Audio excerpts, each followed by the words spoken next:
하신 하나님, 저녁 시간에도 저희들이 또 모였습니다.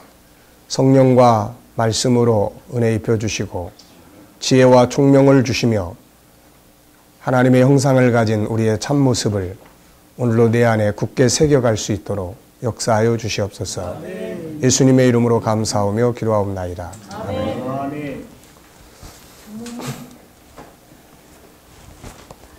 자, 이제 요 책의 마지막 과를 보시기 바랍니다. 12장, 이제 소중한 나의 인생. 지금까지 우리는 나 자신의 인생을 성공적으로 살기 위해서 많은 사실을 공부했다. 자기의 참모습을 살아보기 위해서 아마도 새로운 시도를 해보고 싶은 마음이 드는 사람도 있을 것이고 이미 새로운 시도를 시작한 사람도 있을 것이다. 그러나 또 해보고 싶어도 내가 할 수 있을까를 걱정하면서 주저하는 사람도 있을 것이고 아예 그건 그렇고라고 하면서 무관심해버리고 그저 지금까지 살아온 대로 사는 사람도 있을 것이다. 어떻게 살든 그것은 그 사람의 선택이다. 그 선택의 결과가 자기와 자기 후손들에게까지 미치게 될 것이다. 우리 모두도 다 마찬가지입니다. 이 공부하는 것을 인정하고 또 받아들여서 그렇게 살아봐야 되겠다. 시도를 해볼 수도 있고 또 내가 할 수 있을까? 또 그건 뭐 성경 공부지 뭐. 그리고 무관심하고 그냥 자기 살아간 대로 살아가는 경우도 있게 되겠죠. 우리는 어떻게 살든 간에 결국 모든 것은 그 사람의 선택이에요. 그리고 그 선택의 결과는 이제 자기가 이제 다 소유하게 되는 거죠. 나는 지금까지 포기하고 싶을 때, 다 그만두고 싶을 때 늘 생각하는 것이 있다.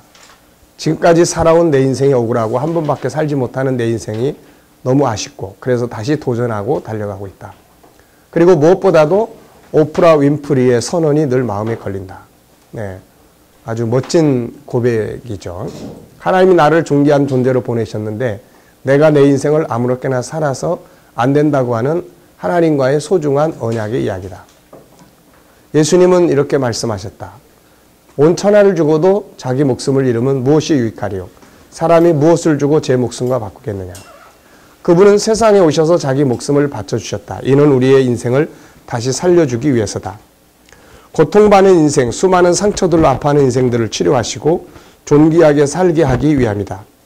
이런 은혜들을 망각하고 무시하고 자기 멋대로 살아서는 안 된다. 우리는 나를 소중하게 창조하여 세상에 보내신 하나님, 그리고 하나밖에 없는 내 인생, 그리고 나를 위해 자기 목숨을 버려주신 예수님, 그리고 나를 사랑하는 나의 부모, 형제들. 그들이 나에게 상처를 주었더라도 그들은 사랑의 법을 몰랐을 뿐이며 그들 역시 아픔을 가지고 있기 때문이라는 걸 기억하라. 그리고 나와 함께 살아가는 주변의 수많은 고마운 사람들, 그리고 누군지는 모르지만 내 뒤에 나의 후손으로 세상에 태어날 소중한 후손들에게 무거운 책임감을 느껴야 한다. 그것은 다른 것이 아니다. 소중한 인생, 본래 만들어진 아름다운 나의 모습의 인생을 살아가면 된다. 이것보다 더 귀한 선물도 유산도 없다. 이거는 이제 우리 군인들을 대상으로 써놓은 이제 글이라 이런 표현을 썼습니다. 여러분을 군에 보내놓고 기다리는 부모님들, 사랑하는 사람들의 소원이 무엇인가? 군생활 멋지게 성공하고 나오는 것이다. 여러분들의 목소리 하나하나, 여러분들의 얼굴 모습 하나하나에 그들은 불안해하고 안심하기도 한다. 이런 사랑하는 사람들이 세상에 있다는 것이 얼마나 감사한가. 이런 사람들 앞에서 오프라 윈프리가 외쳤던 신과의 소중한 계약의 책임자가 되어야 할 것이다. 그리고 이제 이 과정을 마치면서 자기의 인생을 새롭게 바꿀 수 있는 결정적인 키를 소개하고자 한다. 마지막 한 수. 어떤 사람들은 아무리 공부를 해도 나는 불가능해라고 하는 사람들이 있을 것이다. 또 막상 진행해 가다 보면 정말 힘들고 어려운 상황이 펼쳐질 때도 있다. 그리고 자신만만에게 무엇이든지 할 수 있을 것처럼 생각하고 용기 있게 달려가지만 어느 날 모든 것이 끊어지고 내 힘으로는 아무것도 할 수 없는 상황이 올 때도 있다. 그리고 모든 사람들에게 버림받았다고 절망하고 좌절하고 인생을 포기하려고 하는 사람도 있을 것이다. 그러나 아직 포기하기에는 이르다. 더 이상 가능성도 희망도 없을 때 마지막으로 두어야 할 한 수가 있기 때문이다. 이게 재밌는 글이 있어서 여기다가 실어봤습니다. 어느 유명 박물관에 눈에 잘 띄지 않는 벽면에 아주 별난 그림이 한폭 걸려 있었다. 그 그림에는 체크, 장군이라는 제목이 붙어 있으며 사람과 악마가 장기를 두고 있는 모습이 나타나 있었다. 이 테마는 아주 뛰어난 것이라고 생각한다. 인간은 지금까지 쌓아올린 지혜, 통찰력, 경험, 전략을 총동원해서 악의 상징인 악마를 상대로 해서 싸우고 있는 것이다. 과연 어느 쪽이 이길까? 양쪽은 필사적으로 자기가 지니고 있는 모든 능력을 있는 대로 동원하고 있다. 아무튼 이 싸움은 무척 중요한 승부니까. 하지만 안타깝게도 그림의 제목은 장군으로 되어 있다. 악마가 이길 듯한 형세에 놓여 있다.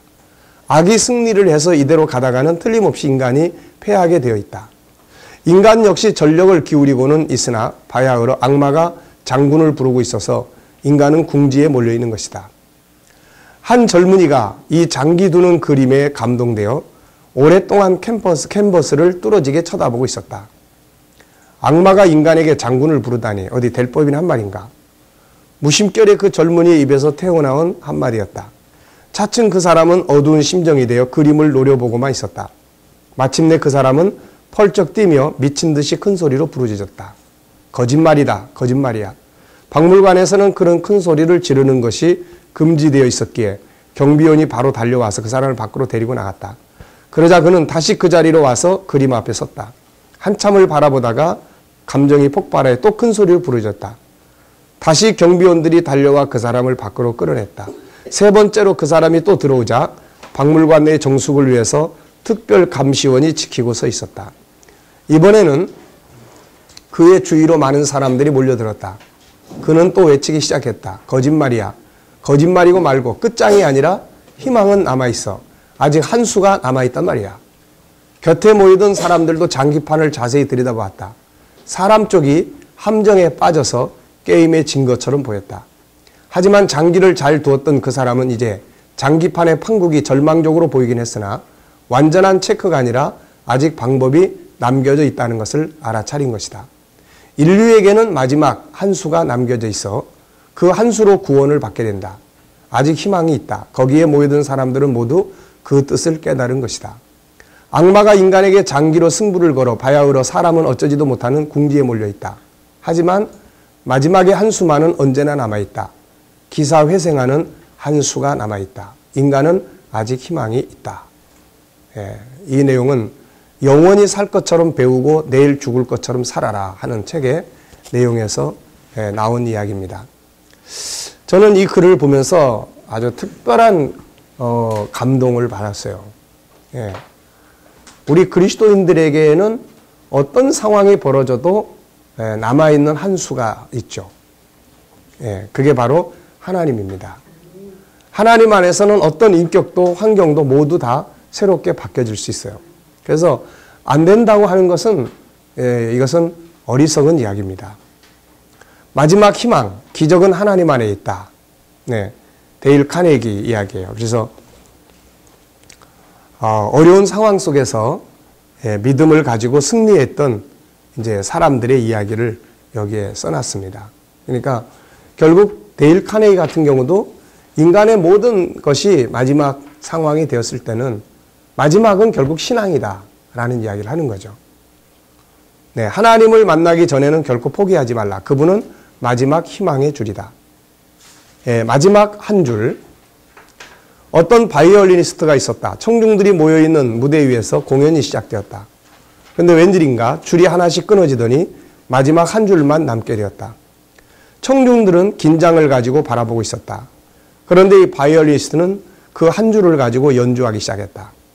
그때까지 들어본 일이 없는 아름다운 음률이 흘러나왔고 청중들은 감동의 박수를 보냈다. 모든 것이 다 끊어져도 마지막 남은 한 줄이 있다. 마지막 남은 그 한 줄은 바로 하나님이다. 여기에 내 이야기 조금 썼습니다. 나의 인생은 어떻게 보면 항상 마지막 남은 한 줄이 예술이었다. 어렸을 때는 너무 가난했고 또 험악한 사람들 속에서 성장하면서 유혹과 어려움들을 겪으며 살았다. 이때의 희망은 교회 가서 기도하는 것이었다. 청년 시절은 군생활과 사회생활, 또 사업하다 빚에 떠밀려 힘들었던 시절이다. 집에 가면 사채업자들이 기다렸고 어디서 도움을 받을 길이 없었다. 모든 줄이 끊어졌다. 이때 나의 인생이라는 바이올린의 마지막 줄은 하나님이었다. 그 하나님을 붙잡았고 그분은 나의 모든 것을 새롭게 만드셨다. 어느 날부터 사랑하는 가족들이 한 분씩 세상을 사고로 떠나기 시작했다. 아버지, 어머니, 형님, 형수님. 이때도 나의 모든 것들은 절망이었다. 그러나 이때도 역시 마지막 남은 줄은 하나님이었다. 나는 그에게 매달렸고 그는 나를 붙드셨다. 그리고 새로운 비전을 주셨고 오늘의 나를 만드셨다. 어떤 상황이든지 그분 앞에는 상관이 없다. 그러니까 그분 앞에는 뭐 심리학이든 뭐든 결국 인간적인 어떤 이론과 이런 것들은 다 무의미해지는 것들이죠. 내 안에는 부정적인 생각들이나 잘못된 인격 형성들은 하나님 안에서는 아무것도 아니었다. 그 안에서는 오직 새로운 피조물이 있을 뿐이다. 사람들은 지금의 내 모습을 보면서 다 좋게 이야기를 해줍니다. 그런데 지나간 세월 속에서의 그런 어떤 모습들은 다 상상을 못하는 거죠. 자, 그런데 이런 모든 것들이 하나님과의 만남, 성령과의 만남을 통해서 심리학에서 말하는 어떤 그런 뭐 상처라든지 그런 어떤 내면의 세계하고는 관계없는 새로운 피조물로 만들어진다는 거죠. 이게 정말 놀라운 역사입니다. 애굽으로 팔려갔던 요셉이 그랬고 형 에서의 칼날 앞에 서 있던 야곱이 그랬다. 이들은 모두 하나님이 마지막 남은 바이올린의 한 줄이었어요. 요셉이 애굽에서 그런 상황 속에서도 포기하지 않고 끝까지 매달리고 살아가면서 역사하며 승리의 역사를 만들 수 있는 것은 결국 하나님을 마지막 그의 줄로 붙잡았던 거죠. 자, 기억하자. 당신의 인생의 마지막 한 줄은 하나님이라는 것을. 그리고 김익두 목사의 이야기도 여기에 실어놨습니다. 결국 뭐 이 사람도 망해갔던 사람이 후에는 정말로 하나님 앞에 이렇게 붙들린 귀한 일꾼이 된 거죠. 자, 중요한 것은 바꿔보려고 하는 나의 의지다. 중요한 것은 의지예요. 의지. 의지라고 하는 것은 하고자 하는 간절함입니다. 하고자 하는 간절함. 이건 정말 무서운 거예요. 근데 의지가 없으면은 아무리 좋은 어떤 방법을 가르쳐줘도 소용이 없어요. 그 현대인들에게 있어서 가장 안타까운 것이 이런 부분들이에요. 그냥 적당주의. 뭐 이렇게 살면 되지 뭐. 그러니까 어떻게 보면 발전이 없고 인생의 재미도 없는 거죠, 이게. 중요한 것은 하나밖에 없는 내 소중한 인생을 아름답게 행복하게 살겠다고 하는 의지, 반드시 성공하고 말겠다는 의지다. 세계 최고의 존스 홉킨스 병원 수석 전공의 이승복, 그는 병원에서 슈퍼맨 닥터리로 통한다. 휠체어를 타고 병동을 누비는 그의 모습은 환자들에게는 주치의자, 고통을 이겨내는 사람들에게는 새로운 도전과 희망의 증거가 되고 있다. 그는 8살 때 미국으로 건너갔다. 낯선 이민 생활로 하루하루가 힘겨웠던 그때 그는 체조를 배우면서 기쁨을 되찾았고 발군의 실력을 보여 고등학교 3학년이 되었을 때는 전미 올림픽 최고 상비군으로 인정받았다. 스탠퍼드 대학과 미시간 대학교 등 많은 대학에서 스카우트 제안을 받는 등 그의 미래는 창창했다. 그러나 1983년 7월 공중회전하다 목을 쭉 늘린 상태로 턱을 땅에 박았다. 사지마비라는 청천벽력과 같은 선고를 받았다. 그는 다시 체조를 할 수 없다는 사실에 분노했다. 미래가 산산조각난 현실을 받아들일 수 없었지만 그는 재활훈련을 통해 가능한 근육들을 거의 쓸 수 있게 되었다. 어느 날 그는 조무사가 건네준 의학책을 읽고 의학을 공부해보고 싶은 강한 충동을 느꼈고 어느 누구도 그의 의지를 꺾을 수 없었다. 컬럼비아 대학교 공중보건학 석사, 명문 다트머스 의대를 거쳐 하버드 대학교 의대 인턴 과정을 수석으로 졸업한 그는 마침내 세계 최고의 병원인 존스 홉킨스 병원의 재활의학 수석 전문의가 되었다. 온통 굳은 살이 박혀 뻣뻣해진 그의 손을 보고 사람들은 전동 휠체어를 쓰는 게 어떻겠냐고 권유하였지만 그는 멀쩡한 팔을 놔두고 전동 휠체어에 편하게 앉아서 버튼을 조작하며 살 생각은 없다고 했다. 일반 휠체어를 타는 것은 절대로 게을르지 않겠다는 자신과의 약속이기 때문이다. 동시에 휠체어를 타고 경쾌하게 일하는 그의 모습을 환자들에게 보여주기 위한 것이기도 하다. 비록 손은 다 해져서 너무 아프지만 덕분에 그는 존스 홉킨스 재활병동에서 누구보다 빨리 움직이는 의사가 되었다. 그의 움직임을 따라잡으려면 다른 의료진들은 조깅하다시피 뛰어야 한다. 그는 거칠어진 자신의 손을 자랑스럽게 여긴다. 그만큼 한순간도 삶을 헛되이 보낸 적이 없다는 성실함의 증거이기 때문이다. 그는 깁스와 분목에 고정되어 전혀 움직일 수 없었던 때부터 오늘의 자신이 있기까지 지난 35년을 뒤돌아보며 이렇게 말했다. 모든 것은 스스로 어떤 삶을 선택하느냐에 달려있다. 우리는 선택을 통해 많은 것을 바꿀 수 있다. 선택이 상황까지 바꿔주지는 않지만 선택을 통해 삶을 대하는 자세를 바꾸면 그것으로 모든 것이 바뀐다. 기적은 당신 안에 있는 것이다. 참 중요한 말이죠. 네. 우리가 어떤 상황을 딱 만나면 그게 부요한 상황이든 어려운 상황이든 그 상황을 딱 만났을 때 우리는 항상 두 모습으로 대하게 됩니다. 어느 모습으로 대할 거냐는 거예요. 어느 모습으로. 네. 만들어진 나의 모습이 대할 거냐 아니면 만들어져 가는 나의 모습이 대할 거냐. 부정적인 모습이 딱 대하면은 이런 상황에 딱 부딪히면은 어떻게 되겠어요? 절망과 좌절, 인생 자포자기예요. 그런데 만들어진 나의 모습, 만들어진 내가 이런 상황을 딱 맞이할 때는 그래, 뭔가 하나님 뜻이 있어. 뭔가 한번 해보자. 이런 각오를 가지고 긍정적 세계관으로 나가게 되는 거죠. 네. 좋은 말입니다. 모든 것은 스스로 어떤 삶을 선택하느냐에 달려있는 거예요. 네, 스스로.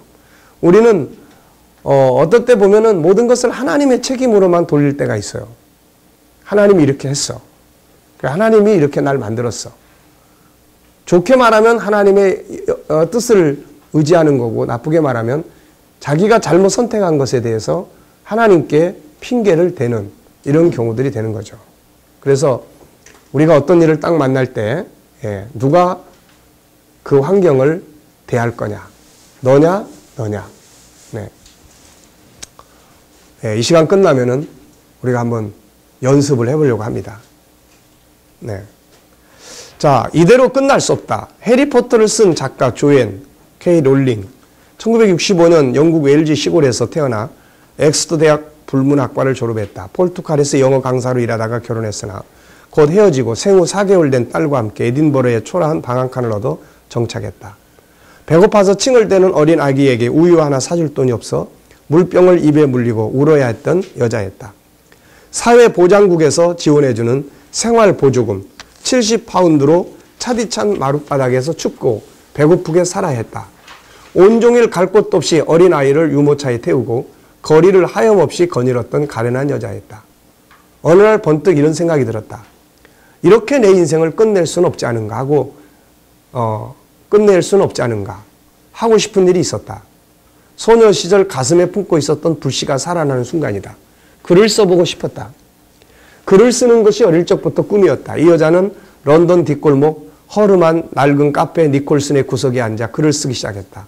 한 손으로 유모차를 흔들어주면서 미친 듯이 글을 써내려갔고 8만 단어에 이르는 방대한 원고를 복사할 비용이 없어 스스로 구식 타자기로 타이핑을 하면서 글을 썼다. 해리포터 시리즈는 이렇게 탄생되었다. 출간 즉시 베스트셀러가 된 이 책은 세계 최우수 아동도서로 선정되었고 스미티스 상 등 각종 상을 휩쓸었다. 현재까지 55개국 언어로 번역되어 2억 부 이상 팔리는 등 출판상 유례없는 대성공을 거두었다.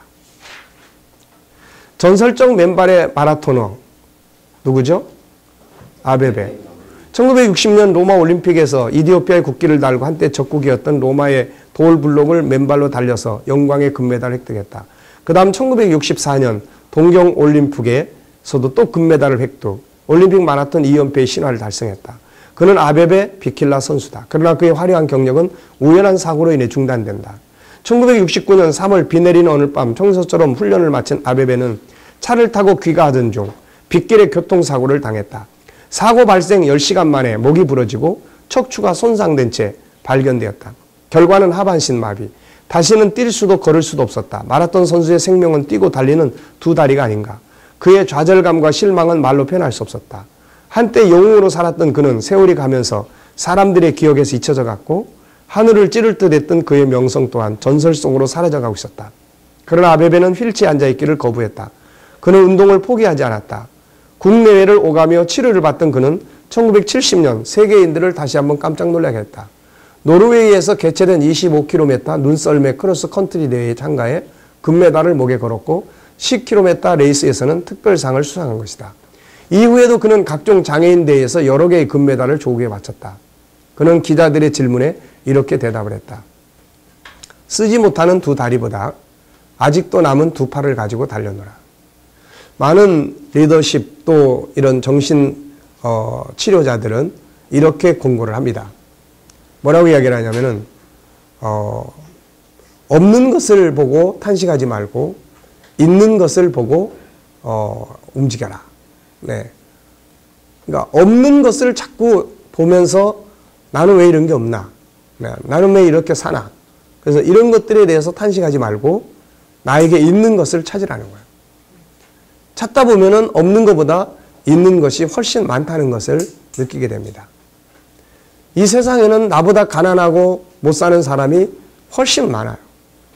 괜히 있는 사람 쳐다보면서 그 속에서 정신적 가난, 네, 현실은 전혀 가난하지 않는데 근래에 강남에서 일어났던 가족 살해 사건이라든지 이런 것들은 다 정신적 가난이라고 심리학자들은 진단을 해요. 네. 현실을 다 정리를 하면 돈이 10억 이상이 남는데도 불구하고 자기는 가난한 사람이다. 세상 살기 어렵다. 그래서 다 죽자. 이런 것들이죠. 이런 것들을 가리켜서 정신적 가난. 현실은 전혀 아닌데 정신적 가난. 이렇게 이제 진단을 하는 거죠.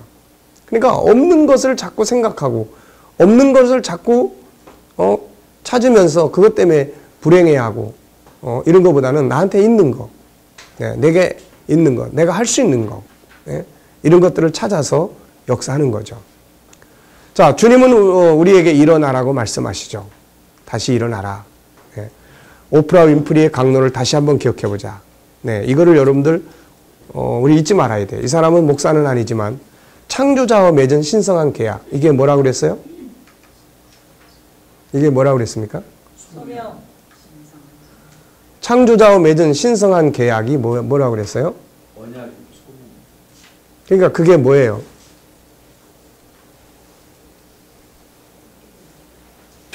아니 실컷 공부했는데 자, 하나님께서 그분의 형상대로 존귀하게 만들어서 우리를 세상에 보냈어요. 그러면 하나님께서 우리를 존귀한 자로 만들어 세상에 보낸 것은 우리 보고 세상에 가서 어떻게 살으라는 이야기예요. 그렇죠.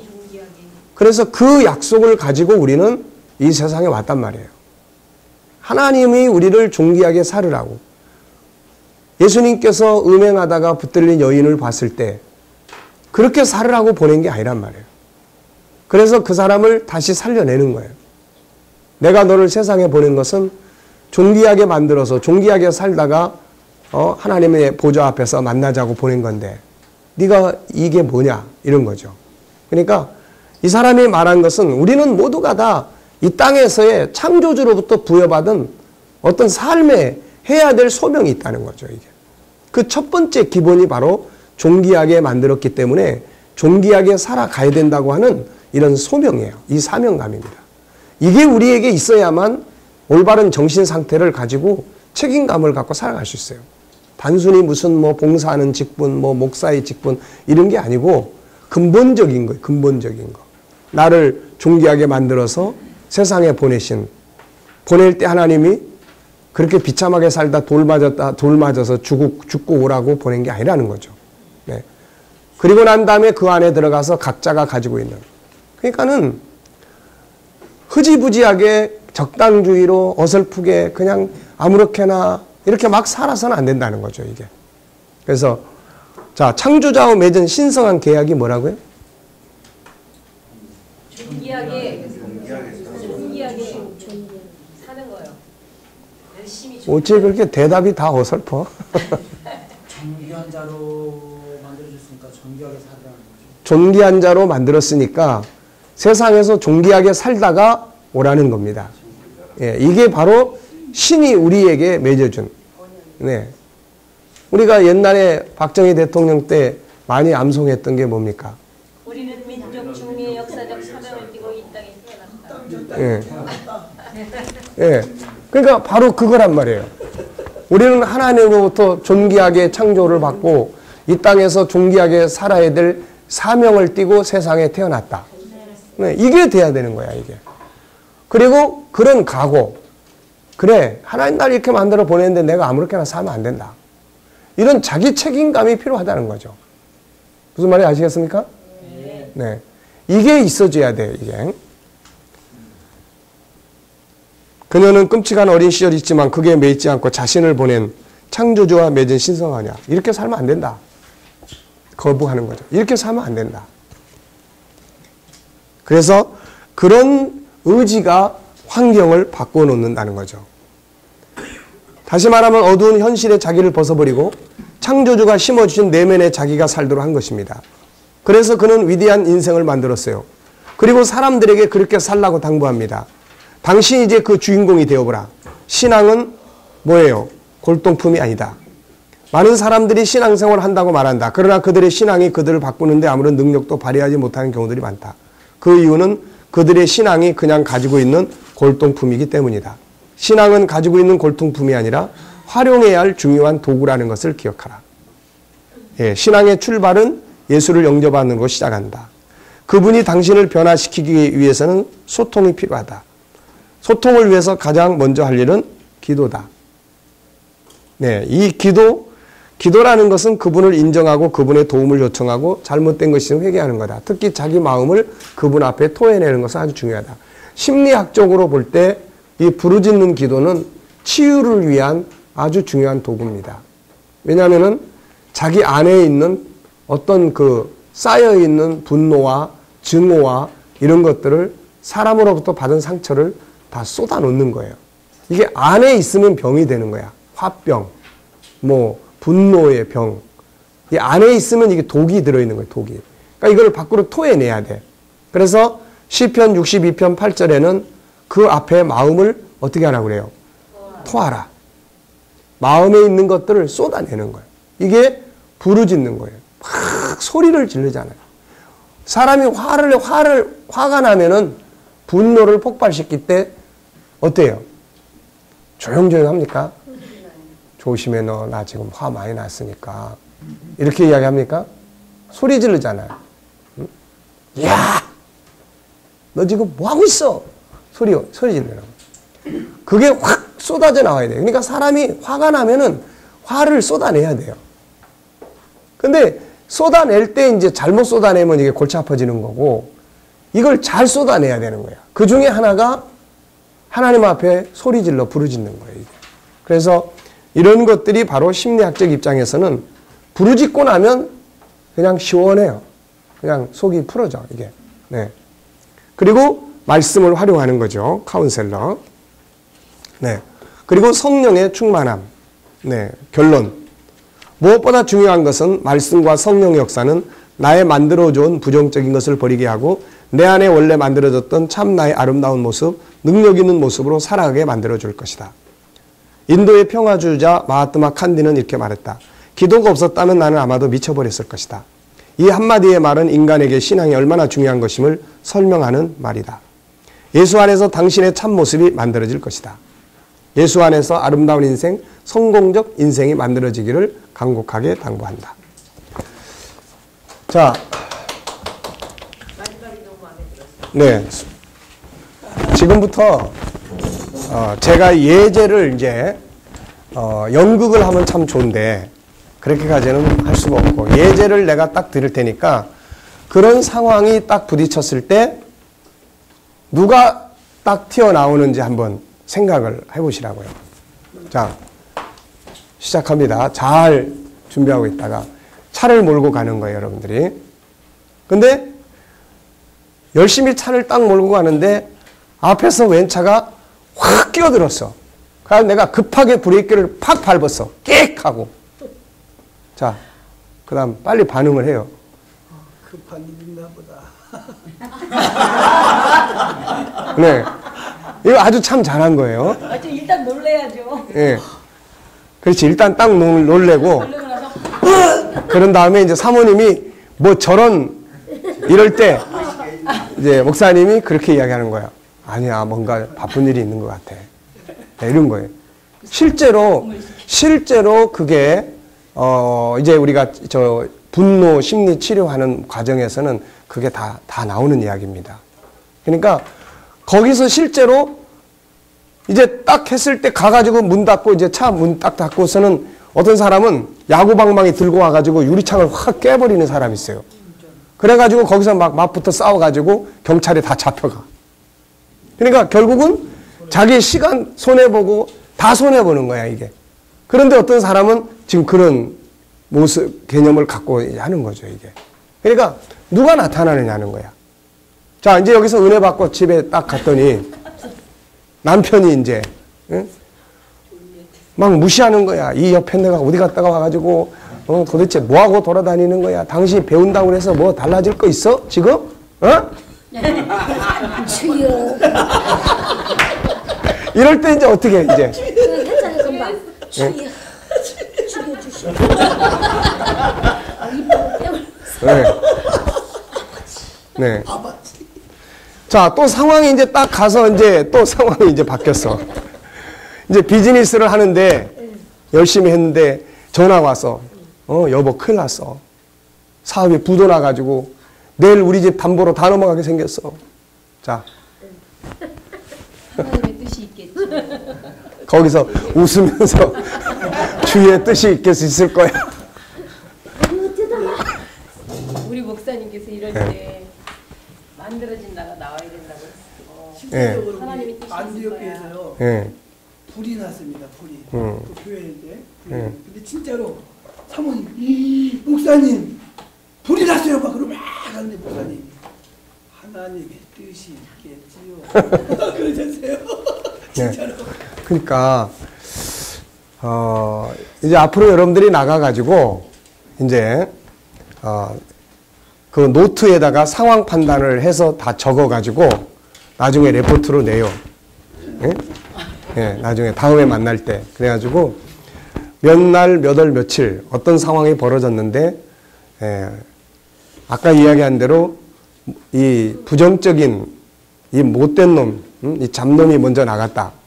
아니면 하나님의 형상이 먼저 나갔다. 네가 먼저 나갈래? 네가 먼저 나갈래? 응? 그걸 한번 해봐요. 응? 아시겠죠? 집에 가서 부부지간에도 대화를 나눌 때도 마찬가지고. 그래서 이런 상황에서 어떤 내가 먼저 나가는가 이걸 한번 체크해 보시고 그 다음부터는 의도적으로 이게 내 기분이 좋을 때만 하는 게 아니에요. 그러니까 어떤 상황이 딱 부딪히면 일단 기분이 나빠지죠. 근데 이 나빠지는 것을 그대로 쫓아가는 거는 만들어져 온 내가 나가는 거고 그 기분 나쁘지만 그때에 우리가 만들어진 나의 어떤 틀에서 나가주면은 그 기분 나쁜 것이 회복이 됩니다. 이게 회복이 되는 거예요. 그러니까 그렇게 아시고 이제 실제 상황이 벌어질 때 여기서 공부한 것들을 얼마만큼 이제 활용하게 될 것인지는 가서 체크해보고 나중에 임상이니까 네, 임상이니까 예? 네.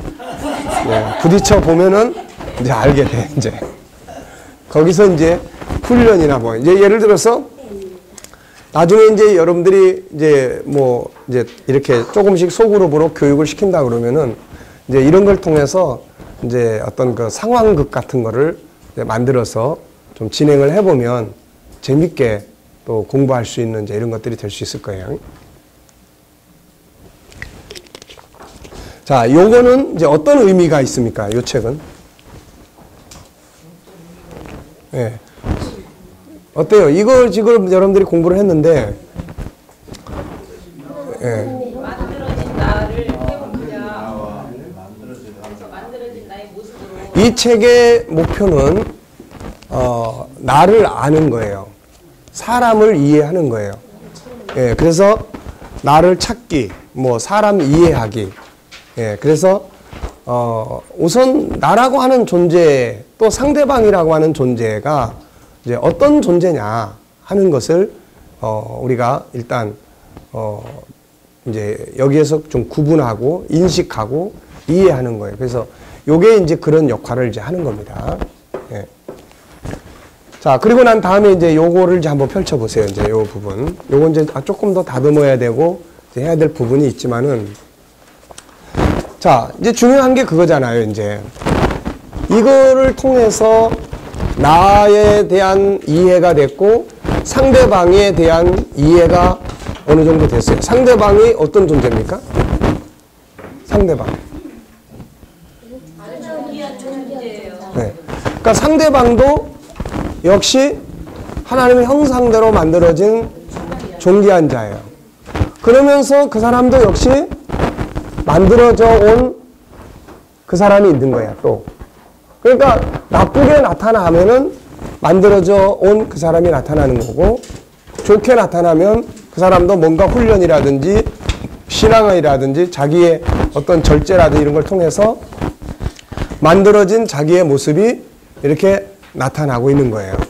근데 대체적으로 나타나는 사람들은 만들어진 모습보다는 만들어져 온 모습으로 나타나는 사람들이 훨씬 더 많아요. 네. 여기서 이제 우리가 잘 훈련이 됐느냐 안 됐느냐의 이제 차이점이 나타나게 돼요. 그 대신에 우리는 상대방을 대할 때도 항상 무덤덤하게 대하는 게 아니라 상대방에도 이게 있단 말이에요. 이거 왜 부착 안 했어요? 그러니까 예, 이렇게 자 이걸 보시라고요. 그러니까 이제 목사님이 옆에 사람을 한번 보세요.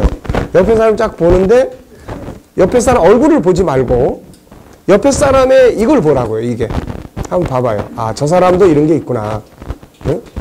아, 저 사람도 이게 있구나. 그러니까 그 사람의 외적인 모습, 아, 뭐 무식한 사람, 뭐 이런 게 아니고, 아, 저 사람도 이런 게 있구나. 그래서 항상 이거를 염두에 두고 인식하고 하는 게 중요해요. 아, 저 사람도 이게 있는 사람. 막 화를 내려고 하다가도 내가 함부로 밟을 사람 아니다. 이런 거예요. 내가 함부로 무시해서는 안 되는 사람이다. 내가 무시하면 상처받는 사람이다. 이런 것들이 이제 훈련되어야 되는 거죠, 이게. 그래서 이런 것들과 함께 우리가 이해해야 될 게 또 하나 있다고 그랬죠. 그 사람도 존귀하게 살고 싶어 하는데 그렇지 못하고 이상한 사람처럼 만들어진 현실, 거기에는 뭐가 있다고 그랬어요? 상처가 있다는 거예요. 그 사람을 그렇게 나쁘게 만드는 과정이 있는 거예요. 그러니까 이 부분까지 이해를 하고 가면 이제 그야말로 좋은 관계를 가지게 되는 아주 부분이 있는 거죠, 이게. 그러니까 뭐 우리는 보통 현실만 보고 맨날 싸워요. 왜 그러냐, 뭐 어쩌냐, 왜 당신은 이런 식이냐, 뭐냐, 막 항상 현실만 보고 싸우는 거예요. 근데 현실에서 문제가 생겼을 때는 이미 지금 보이지 않는 데서 이분이 어떤 상처를 안고 지금 있다가 나하고의 대화 속에서 이런 가시돋친 이야기가 나온다든지 이렇게 나오는 거야, 이게. 그러니까 우리가 그렇잖아요. 누구 때문에 누구에 의해서 마음이 삐뚤어진 상태에 있으면은 그냥 아무렇지도 않은 일에도 화가 나오고 그 사람 때문에 화가 나는 게 아니라 이미 나 있는 화가 그 사람 때문에 터져 나오는 이제 이런 상황들이 생기는 거예요, 이게. 그러니까 이제 이런 부분들을 우리가 잘 이해하고 이제 만들어 가야 됩니다. 그러니까 자, 한번 눈을 감아 보시고 눈을 딱 감으면서 나를 한번 생각해 보세요. 나를 딱 생각하면 나는 이런 사람이다. 어떤 사람이에요? 나는 하나님의 형상대로 만들어졌고 내 안에는 유일성이 있고 영원성이 있고 그 다음 인격성이 있고 그 다음 거룩성이 있고 사랑성이 있다. 이게 나다. 네. 그 다음에 눈 떠보시고 상대방을 보세요. 예, 저 사람은 하나님의 형상대로 만들어진 존귀한 사람이다. 예, 저 사람 속에는 역시 유일성이 있고 영원성이 있고 인격성이 있고 사랑성이 있고 거룩성이 있다. 그 하나님의 형상을 가지고 있다. 네, 아이들을 볼 때는 아이들의 교육할 수 있잖아요. 너는 이런 존재다. 예, 그러니까 이런 부분들이 이제 우리들이 일상생활에서 늘 인식되고, 왜냐하면 사람은 이 생각의 마인드가 중요해요. 뭘 생각하는가에 따라서 그렇게 움직이는 거예요. 실질적으로 그 통계적인 입장에서 보면은 성폭행을 한 사람들이 조사를 해보니까 5명 중에 성폭행을 한 사람 중에 5명 중에 3명은 성폭행을 하기 전에 포르노를 보면서 그런 것들로 생각이 꽉 차 있던 사람들이라는 거예요. 통계학적으로. 그러니까 내가 생각 속에 항상 하나님의 형상의 이미지를 항상 생각하고 묵상하는 사람은 상대방을 볼 때도 그게 자연스럽게 생각되는 거예요. 네. 내가 말을 한마디 하려고 해도 함부로 해서는 안 되는 사람. 예? 저 사람도 이걸 가지고 있는데. 그래서 조심하게 되고 이제 이런 것들이에요, 이게. 그러니까 이런 것들이 나중에 감동적인 것도 만들어낼 수 있고 이렇게 되는 거죠, 이게. 자, 이해됐습니까? 네. 자, 그러면 이제 이건 뭐냐, 이거. 이거는 뭐냐? 이거는 인간을 이해하는 거예요. 이해하는 거. 그 다음에 이건 뭐냐? 이거를 사용하는 방법이에요. 무슨 말인지 아시겠어요? 지금 인간은 이런 존재야. 그러면은 우리가 성공해야 될 관계가 4가지라고 그랬죠. 첫째는 뭐예요? 네, 이 책에서는 하나님과의 관계를 뒤로 뺐어요. 뒤로. 왜냐하면은 혹시라도 이제 세상 사람들이 와서 공부를 하기 때문에 안 믿는 사람들도 와서 할 수 있기 때문에 처음부터 신앙부터 강조하기보다는 그래서 제일 먼저 나와의 관계에서 성공하자. 예, 자기와의 관계 성공하기. 요게 이제 제일 일부예요. 일부. 자기와의 관계에 성공하기. 처음부터 막 신앙생활을 강조하다 보면은 믿음이 있는 사람들은 공감을 하지만 그렇지 않은 사람들은 공감을 하지 못하고 오히려 부담을 느껴요. 그래서 근데 자기와의 관계, 자기 문제를 다룰 때는 누구나 다 자기 이야기이기 때문에 들을 수 있습니다. 그 다음에 상대방과의 관계예요. 상대방과의 관계. 그 다음에 3번째는 환경과의 관계예요. 이제 내 앞에 부딪히는 다양한 환경들을 내가 어떻게 보고 어떻게 대응할 거냐. 네.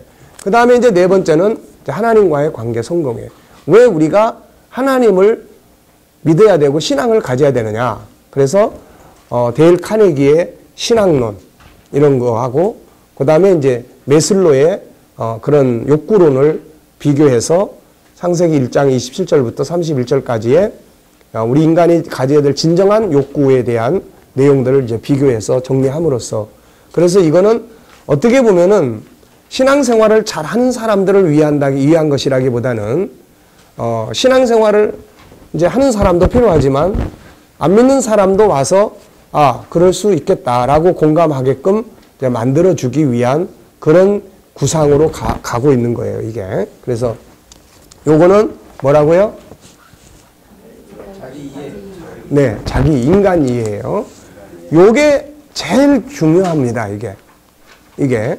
왜냐면 인간 관계도 인간을 알아야 되고 그 다음에는 심리 치료도 역시 인간을 알아야 되는 거고 그 다음에 언어를 다룰 때도 왜 좋은 언어를 써야 되냐? 왜 나쁜 언어를 쓰면은 사람이 상처를 받게 되고 그렇게 되냐? 이유는 인간은 이런 존재이기 때문이다. 예. 그러니까 우리가 리더십도 마찬가지예요. 인간이 어떤 존재인지를 알아야 올바르게 대응해서 이끌어 갈 수 있는 거예요. 근데 인간이 어떤 존재인지를 모르면은 자기는 막 잘한다고 하는데 저 사람은 상처받고 거꾸로 욕을 바가지로 하고 있고 이렇게 되는 상황이 벌어지는 거예요. 그래서 인간 이해가 모든 문제의 가장 우선순위예요. 네. 그래서 이 책에 나타나고 있는 심리학자들에 대한 이야기도 보면은 다 인간 구성, 인간 성격, 인간 구조들을 먼저 이야기들을 다 해요. 그런 다음에 치유도 이야기하고 이제 이런 인간은 이런 존재니까 이렇게 치유해야 되고 이렇게 다뤄야 된다. 이제 이런 것들이 이제 흐름이에요, 이게. 그래서 우리가 요 책은 그래서 이제 중요한 부분이 됩니다. 우리가 이제 정체성 시리즈에서는 당신이 보물입날을 통해서 이제 이틀을 공부하고 가지만 일반인들이 이제 이런 문화교실 차원에서 와서 공부할 때는 그걸 안 해요. 그걸 안 하기 때문에 이걸 통해서 사람의 구조를 충분히 이해시킬 수 있어야 돼요. 근데 이거를 다루면서 여러분들이 앞으로 교회에서 문화센터를 하거나 이제 이거를 우리가 이제 하셔야 됩니다. 이제 우리 교회에서도 이제 할 거고 이거를 해서 효과가 있어야 돼. 이게 사람들을 다루는데 그러면은 우리가 전도를 하거나 뭘 하거나 여기에 희망이 생기는 거예요. 이게. 예. 그러니까 우리가 이런 부분들에 대해서 하는데 이거는 지금 그냥 다 글자만 잔뜩 들어있는 거야, 이게.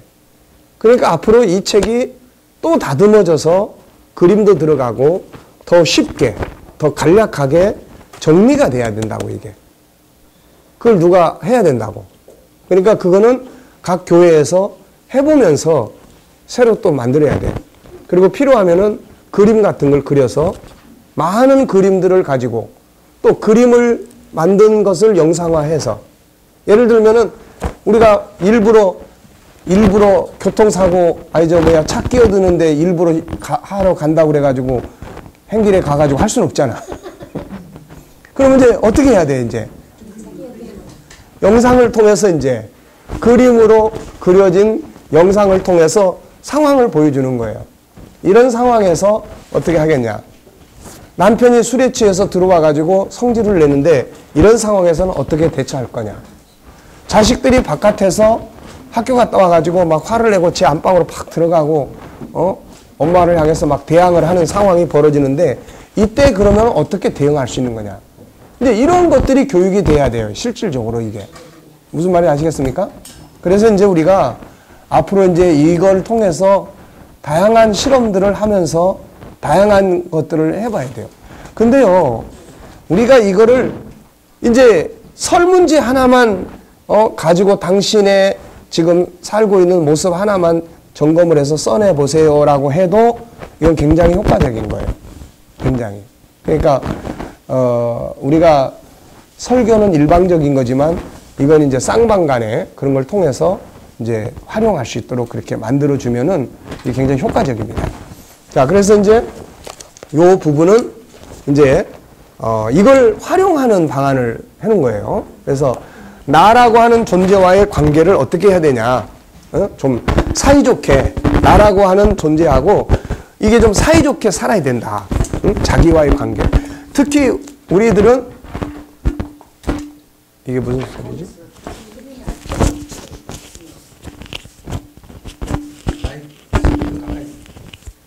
예.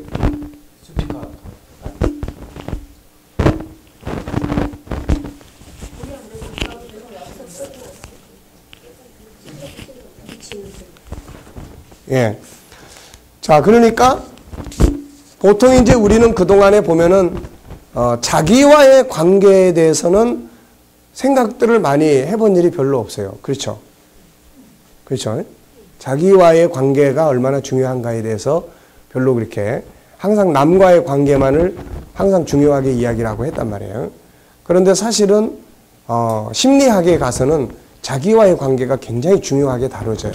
자기와 관계가. 그러면서 그런 입장에서 성경을 보니까 성경도 그래요. 예수님하고 나하고의 관계가 우선 1순위야. 네, 예수님하고 나하고의 관계. 나는 지금 다 병들어서 죽을 지경인데 예수님이 그래도 너 가서 이제 사명 감당해. 이거 아니란 말이에요. 먼저 나와의 관계. 그래서 이 책에서는 일단 이제 그런 부분들을 이제 다루고 있는 거니까 이 책은 인간 이해. 요게 확실하게 잘 이해가 돼야 돼. 그 다음에 그러면 이걸 가지고 어떻게 이제 대응을 해 나갈 거냐. 이제 요런 부분이에요. 4가지 관계. 그래서 관계를 성공해야 된다. 한번 이제 보세요. 어떤 부분은 이제 반복되는 부분도 있고 중복되는 부분도 있는데요. 지금은 우리가 한 자리에서 그냥 다 연속해서 보기 때문에 반복 중복인데 요게 이제 시간차를 두고 공부를 하면은 이게 복습이 필요합니다, 이게. 그러니까 또 들어간 거 또 들어가고 목사님 왜 그렇게 했어요? 그런 소리 하지 말고 이미 다 알고 있는 이야기니까. 근데 이게 이제 한 주 뒤에 또 만나서 공부를 해. 우리는 지금 계속 앞 시간 한 걸 또 다음 시간에 하니까 중복 반복이지만은 이 사람들은 일주일 전에 공부한 거기 때문에 또 복습이 필요해, 이게. 그러니까 이제 그런 것들을, 그리고 예화도 이제 중요한 예화는 많이 반복을 했어요. 왜 반복을 했을까요? 그래요. 그게 남아야 돼. 예를 들어서 제가 이 장병들 교육하면서 윈스턴 처칠에 대한 이야기를 계속 반복적으로 이야기를 했어요. 그랬더니 나중에 공부를 하고 한참 지난 다음에 남는 게 뭐냐 그랬더니 윈스턴 처칠의 포기하지 마라는 말이 늘 기억에 남아가지고 훈련할 때 너무 힘드는데 그 생각 때문에 견뎌낼 수 있었다는 이야기를 하더라고. 예. 그러니까 우리가 꼭 필요한 어떤 그런 예화들은 반복해서 듣고 기억하는 게 굉장히 중요합니다. 예. 그러면 그게 우리들의 어떤 그 현장 속에서 그게 내 이야기가 될 수가 있어요. 그게. 그러니까 그렇게 아시고 보시면 됩니다. 예. 그래서 목차를 한번 보세요. 목차. 나와의 관계 성공하기 1부. 중요한 것은 나다. 2장은 자기 정체성을 바로 세우지. 3장은 자기로 살아가기. 4장은 자기를 개발하기. 5장은 대응하기. 6장은 자기를 사랑하기. 그리고 이제 2부에 가면 상대방과의 관계를 성공하는 건데 관계의 중요성. 그리고 여기서도 역시 대응이 문제예요. 대응. 예, 뭘로 대응할 거냐. 그러니까 하나님의 형상으로 대응하는 거예요. 그 다음에 예수님의 인간관계. 이 예수님의 인간관계로는 이건 아주 중요합니다. 이건 예수님의 인간관계로는 이거는 너무 중요한 거예요. 이게 모델입니다. 모델. 예, 모델이에요. 그러니까 예수님 인간관계. 그 다음에 이제 이거는 이제 참고하라고 사회적 리더자들의 그 성공적 인간관계론에 대해서 간단하게 정리를 해놓은 거예요. 근데 이 사람들의 이야기를 나중에 옆에 가로를 다 해놨어요. 가로를 다 해놓은 이유는 이 사람들의 요 이야기가 하나님의 형상 5가지 속에 다 있는 이야기예요. 그러니까 요거는 하나님의 형상 5가지 속에 어느 부분에 속한지, 사랑성에 속한 건지, 거룩성에 속한 건지를 여러분들이 다 이제 써보게 하는 거예요. 예. 그러니까 막 70몇 가지 막 이렇게 되는데 이게 5가지 하나님 형상 속에 다 집어넣는 거예요, 다. 아, 이거는 윤리성에 들어가고, 이거는 거룩성에 들어가고, 이거는 사랑성에 들어가고. 이게 그래서 하나님의 형상 5가지가 모든 걸 풀어갈 수 있는 이게 해답입니다, 이게. 네. 그렇게 하고, 그 다음에 이제 환경과의 관계. 네. 환경은 정말 이거는 피할 수 없어요. 우리가 여기서 내려가면 어때요? 좋은 환경이 기다리고 있겠어요? 힘든 환경이 기다리고 있겠어요? 네. 보나마나 경험상 좋은 환경보다는 힘든 환경이 많이 기다리고 있어요. 누구나 다. 네. 그러면 이제 그런 힘든 환경들이 딱 부딪혔을 때, 어떤 모습으로 대할 거냐. 그 속에서 뭘 볼 거냐. 이제 이런 것들을 우리가, 동전은 양면성이 있잖아요. 동전은. 그 양면 중에 어느 면을 볼 거냐. 이 훈련이야. 이쪽 면을 볼 거냐, 이쪽 면을 볼 거냐. 예, 나쁜 점만 볼 거냐, 좋은 점을 볼 거냐. 사람을 대할 때도 그래요. 우리가 보통 사람을 대하고 그러면 항상 부정적인 걸 먼저 많이 이야기를 합니다. 그러면 관계는 깨져요. 그래서 항상 장점을 보는 거죠, 장점. 우리가 선교 현장이나 이런 데 가보면 사실 선교사님들이 서로를 막 비난하는 이야기들을 아마 많이 들어볼 거예요. 네. 이분은 저 사람 비난하고 저분은 이분을 비난하고. 내가 오래전에 희한한 일을 만났어요. 그게 뭐냐면은 한 지역권에 있는 선교사님이 희한하게 그 주간에 우리 교회를 날짜를 차이 두고 방문을 하게 됐어요.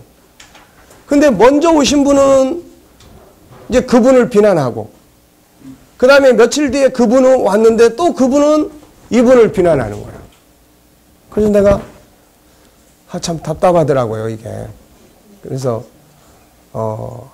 저한테 오시면, 저한테 오시면 일단은 비난하는 이야기는 하지 말았으면 좋겠다.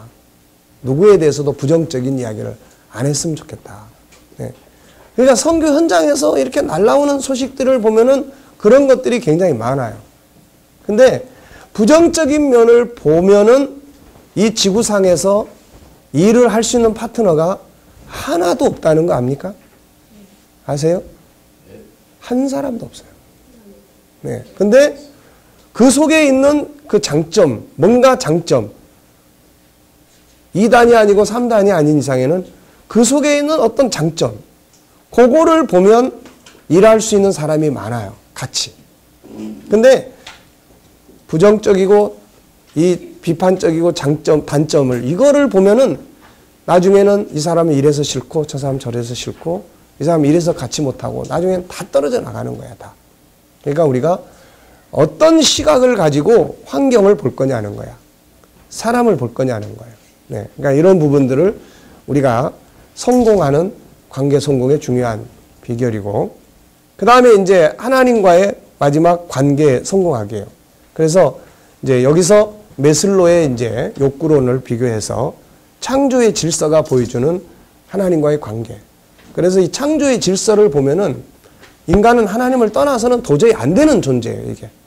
근본적으로. 그 다음에 이제 데일 카네기의 신앙의 절대적 가치론. 이 사람은 뭐 모든 사람이 너무나 잘 아는 유명인이니까. 근데 이 사람이 마지막에 가서는 결국 신앙이다. 결론이 그거예요. 이 사람 이야기도. 그러니까 이런 사람의 이야기는 설득력이 있습니다. 우리가 목사가 오히려 여러분 하나님과의 관계 중요합니다 하는 것보다 이런 인간관계론의 대부 같은 이런 사람이 마지막은 신앙입니다. 그러면서 자기 집안 이야기, 우리 아버지가 자살하지 않은 이유는 어머니의 신앙 때문이다. 이제 그런 이야기예요. 그러니까는 자기도 결국은 어머니는 자기가 선교사나 목회자가 되기를 원했는데 자기는 이제 바깥에 나가가지고 자유롭게 살다 보니까 신앙을 버렸는데 이제는 내가 다시 신앙으로 돌아왔다. 이제 그런 이야기예요. 그리고 수많은 정신질환자들, 이 의사들이나 이런 심리학자들이, 유명 인사들이, 이제 결국은 신앙이 중심이다라는 것을 이제 이야기하는 거예요. 그러면서 이 사람이 이제 일부는 연약하고 약한 사람들만 기도하고 신앙생활을 하는 줄 아는데 아니다 그러면서 미국에서 아주 강한 사람들을 쭉 소개를 해요. 이런 사람들이 약해서 믿는 거냐? 아니다라는 거죠. 그러니까 이런 사람의 이야기, 그리고 하나님과의 관계 성공을 위해서 우리가 어떻게 할 거냐. 여기에서 여러 가지 아이템들이 있지만 그 중에서 하나님과 소통하기 위해서 가장 중요한 방법 중에 하나가 묵상이에요. 묵상. 신앙은 소통인데 예배라는 것이 보는 예배가 되어버리면 안 돼요. 소통이에요. 소통. 소통이 없는 한은 신앙은 다 이벤트입니다. 이벤트예요. 이벤트는 아무런 생명력을 주지 못해요. 근데 묵상은 이게 엄청나게 중요한 거예요.